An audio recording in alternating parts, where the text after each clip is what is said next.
Om Swastiastu. Ketemu malih sareng Tiang Sang Nyoman Wirodarmo.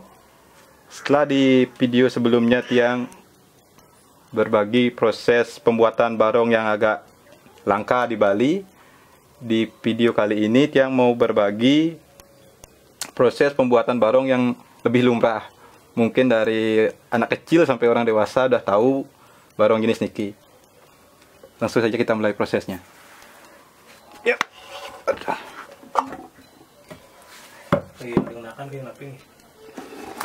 Kalau untuk yang digunakan kayu niki masih tetap yang pakai kayu pule dengan ukuran yang sudah disesuaikan. Niki kalau untuk size tapelnya niki ukuran 28 cm. Nah, sedikit informasi, kadang salah pengertian antara maksud ukurannya nika. Ukurannya nika dihitung lebar dari samping ke samping niki, bukan dari atas ke bawah atau bukan panjangnya. Ini sedikit informasi dari Tiang. Nah, kadang ada beberapa yang minta barong panjang 50 cm, susah ya jelasnya. Yang dipakai ukuran lebar kayunya niki. Kenten. Ya, kita mulai proses yang pertama, mulai dari nabasan seperti biasa. Kita menggunakan kapak.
Ini bagian atasnya sudah mulai kelihatan bentuknya.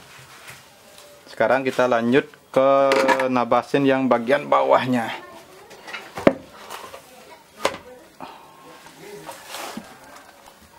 Karena seperti yang Tiang bilang kemarin di video sebelumnya nih, barong itu kan terdiri dari dua bagian atas dan bagian bawah.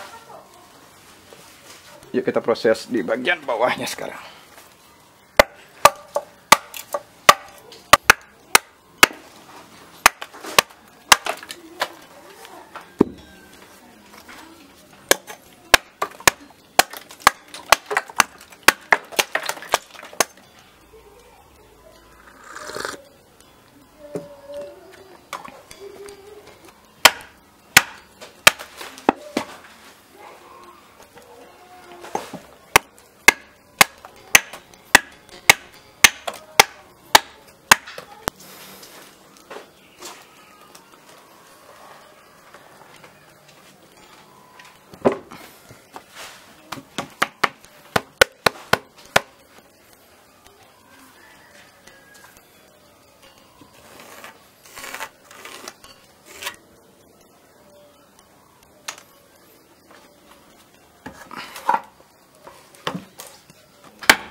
kurang lebih seperti niki hasil tahap awal pembentukan borong bangkal setelah menggunakan kapak, proses penabasan.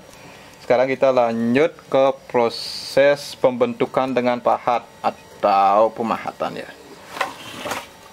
Yang taruh niki dumun karena kebetulan juga ada proses yang sudah yang lakukan lebih dulu sebelumnya. Kebetulan penten order juga. Nanti hasil jadinya setelah dipahat seperti niki kurang lebih. Niki bagian atasnya semua sudah kelihatan, mata, alis, hidung sudah kelihatan. Setelah proses pemahatan niki lanjut ke proses mumpung atau pembuatan lubang di bagian bawahnya niki. Niki bisa disaksikan prosesnya nanti. Kebetulan niki bagian bawahnya durung. Untuk lebih jelasnya seperti niki. Kurang lebih seperti niki hasil setelah dipahat. Seperti niki hasil yang sudah dipahat. Kita lanjut ke proses mumpung untuk membuat ruang di dalam barong seperti niki. Tapi untuk di bagian bawahnya. Yuk kita langsung saja prosesnya. Sebelumnya kita buat garis dulu di dalamnya biar lubangnya sama atas dan bawah.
Tuh mak tuh.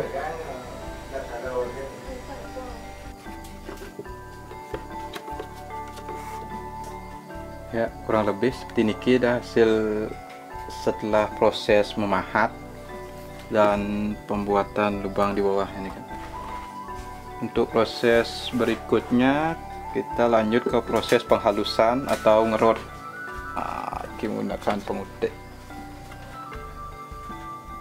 Proses pembentukan yang lebih pasti lagi nih.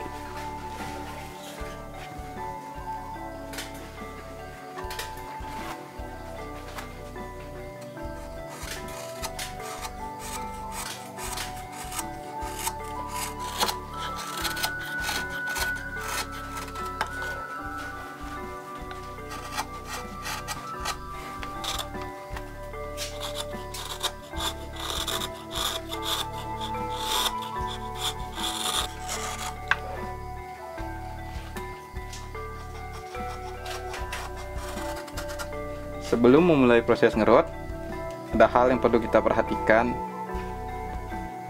Senjata yang kita gunakan atau alat yang kita gunakan harus tajam terlebih dahulu. Karena itu, mari kita asah dulu pisaunya satu persatu. Metode pengasahan yang dia gunakan ini masih manual, artinya dia masih menggunakan batu, tidak menggunakan alat berupa dinamo atau gerinda yang mungkin ada beberapa orang sering memakai alat nikel. Dia masih menggunakan batu niki. Karena pisaunya atau pengutiknya kan begitu tumpul, jadi dia pakai batu asah yang halus. Ini.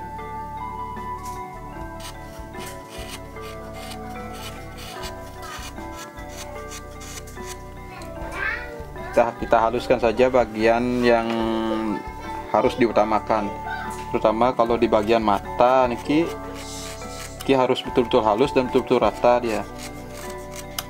Ada beberapa hal yang perlu diperhatikan dalam proses ngerot niki. Pertama, pemahaman tentang serat kayu itu juga sangat penting nih, saat nyalonan, saat nabas nih, bagian yang cukup penting nih untuk diperhatikan. Jangan sampai melawan arah serat kayu ini kan. Seperti niki contohnya. Niki yang harus betul-betul dipahami dalam proses ngerot. Niki kalau seperti niki berarti pas dia arah serat kayunya. Karena serat kayu ini kan ada yang motong, ada yang berdiri. Kalau kita haluskan dalam posisi motong seperti niki kebalik, jadinya kurang bagus. Pasti kelihatan jadi serat kayunya, kelihatan kasar dia. Kalau istilah yang bilang bangun serat kayunya. Seperti niki bisa diperhatikan.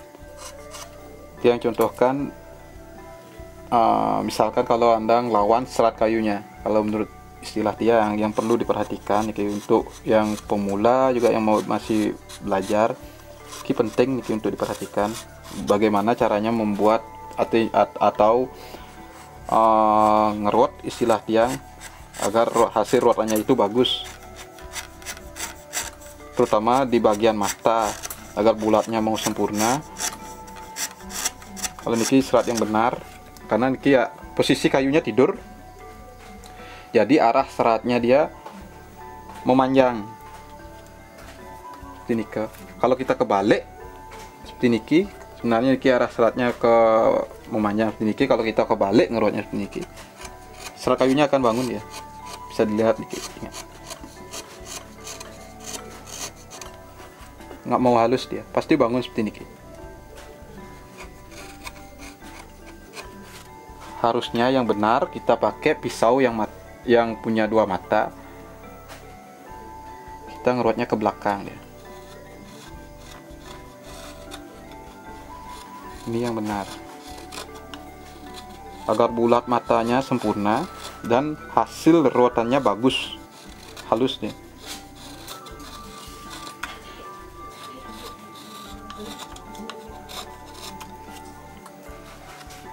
Ini pelan-pelan, sedikit demi sedikit. Poinnya ini mencari halus, karena kita bicara ngerot, otomatis kita menghaluskan. Yang namanya menghaluskan ya hasilnya harus halus.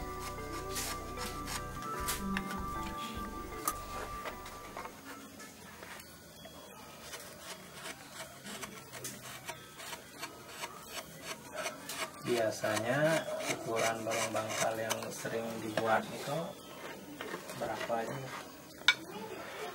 Kalau bicara masalah ukuran itu macam-macam sebenarnya, banyak lumayan ukuran. Cuman sering kebanyakan sih ukurannya itu genap. Biasanya ada yang buat ukuran 24. Kalau untuk lelawang itu 24 seperti niki 24 ukurannya. Niki kalau untuk lawang untuk anak SMP atau anak-anak itu udah pas sebenarnya kalau menurut yang. Niki standar ukuran 24. Kalau yang niki ukuran 26. Yang niki 28 cm. Kalau yang niko 30 cm. Seperti yang tiang bilang sebelumnya nika, yang diukur nika di bagian belakangnya. Nanti niki yang akan menyesuaikan badan barong, menyesuaikan ukuran keranjang atau badan untuk barongnya. Biasanya sih setahu tiang ukuran barong nika, ukuran tapel atau kepala barong nika biasanya 2 kali setengah ukuran keranjangnya. Dan kalau seandainya keranjang yang diameter bulatan keranjang depannya nika ukurannya 50 cm, tapelnya biasanya, kepalanya biasanya dibuat 25 atau 24, udah bagus, udah pas kelihatannya. Kalau yang biasanya bikin 55 cm diameter keranjangnya nika, kepala barongnya nika dibuat biasanya ukuran 26 cm. Ya seperti nika kurang lebih. Sebenarnya sini terkadang orang bikin barong nika tergantung kayunya sih, tergantung ukuran kayunya. Kalau dapat kayunya besar, dibikin besar. Kalau dapat kayunya kecil, ya dibikin kecil. Tapi kalau tiang pribadi di sini kalau bikin barong nika tergantung pesanan. Berapa ukuran pesanan si pemesan, menikah yang bikinkan. Ya kurang lebih seperti nikah penjelasan untuk ukuran barongnya. Kalau disambung lagi, kalau masalah bentuk sih macam-macam juga sih, karena istilahnya kalau menurut yang pribadi barong bangkal niko dan medue pakem pasti dia. Tidak seperti barong kit, pakemnya harus seperti niko. Kalau diubah sedikit aja bagian matanya dikecilkan atau bagian hidungnya dikecilkan, udah berubah dia bentuknya, udah keluar dia dari pakemnya, udah dibilang nggak bagus ini kan. Kalau menurut yang di barong bangkal niko bebas, asalkan dia bentuknya seperti babi, udah dibilang barong bangkal. Ini ke. Kadang ada yang bikin giginya di depan kelihatan kayak yang di atas niki. Kalau niko sih penyebutan istilah ya, kalau barong bangkal niko lebih identik ke barong. Kalau bangkal niko kan, kalau di Bali bangkal niko babi jantan. Kalau bangkung niko babi betina. Mungkin niko juga bisa dijadikan acuan untuk bentuk ya. Kalau yang betina kan biasanya bibirnya tuh, mulutnya niko lebih pendek, dia nggak terlalu panjang. Kalau yang betina lebih pendek, dia lebih kelihatan lebih gemuk dia. Kalau yang jantan cenderung dia taringnya panjang, bentuknya lebih kurus, bibirnya lebih panjang. Begitu sih kalau menurut yang pribadi nih.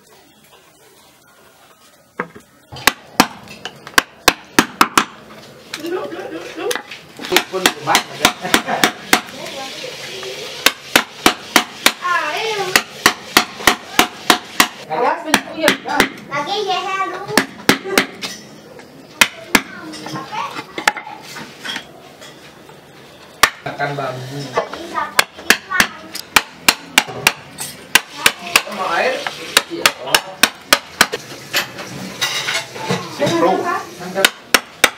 Jadi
Setelah proses pengerotan atau penghalusan dengan pisau atau pengutik, sekarang lanjut ke proses pemasangan caling dan ornamen pelengkap lainnya seperti pembuatan gigi dan pemasangan telinga.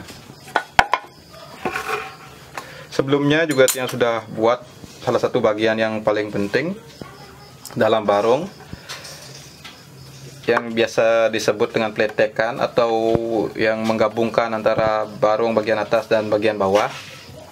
Untuk video proses pembuatannya mungkin bisa disaksikan dalam video proses pembuatan barong asu pada video sebelumnya.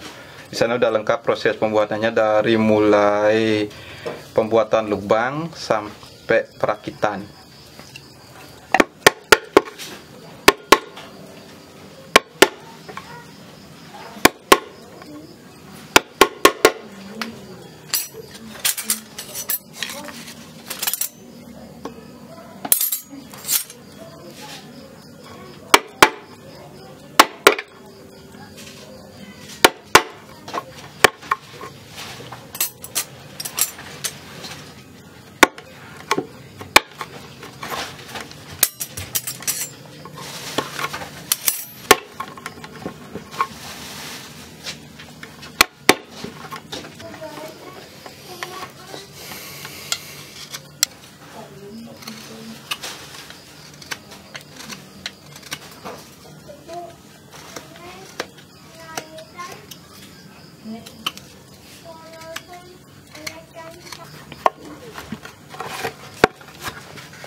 Ini Bang tas sendiri nanti makanya.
Ya, kurang lebih seperti ini informasi yang bisa Tiang bagikan dalam video kali ini. Jika kalian suka dengan konten-konten seperti ini, bisa bantu kami dengan cara subscribe agar kami lebih semangat lagi dalam membuat konten-konten berikutnya. Jika ada saran untuk video konten selanjutnya, bisa tuliskan di kolom komentar. Tidak lupa juga saya ingin sampaikan agar tetap jaga dan lestarikan budaya kita, karena ini warisan leluhur kita. Akhir kata dari saya, terima kasih sudah menonton video kami sebelumnya. Rahayu, Om Sadi.